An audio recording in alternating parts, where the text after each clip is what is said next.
ដឹង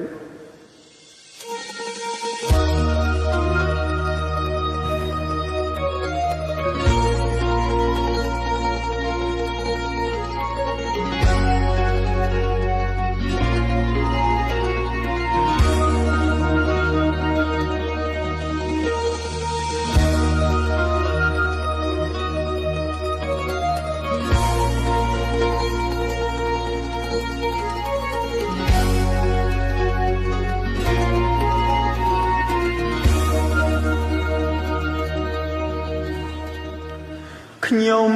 លើកម្រាមដប់ខ្ចប់ដោយលោហិតសូមច្រៀងរឿងពិតរឿ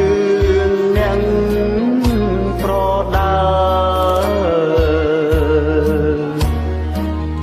គ្មានអ្នកអាពើគ្មានអ្នកណាយោ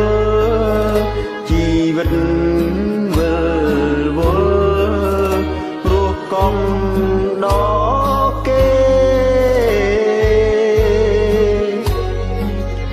ពេលឡើងប្រគួតប្រឹងអ៊ូតស្រែកហោយប់ឡើងដេកធ្ងោ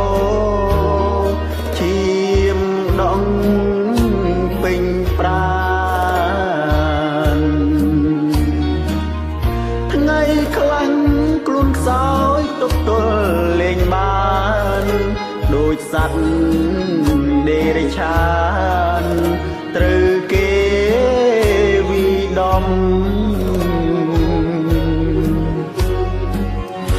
នេះហើយជីវិតជាអ្នកប្រដើមិនដឹងថាកាណាផុតសូវ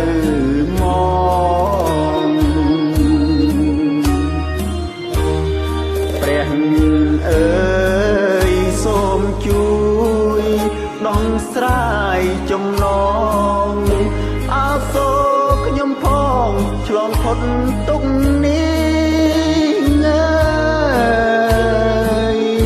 អោបងប្អូនណាយកុំខឹងខ្ញុំឡើ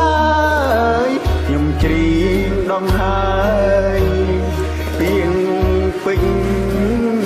ប៉ុណ្ណឹងខ្ញុំមិនចង់លៀងចង់ឲ្យអ្នកដឹងមេត្តាជួយថ្លឹង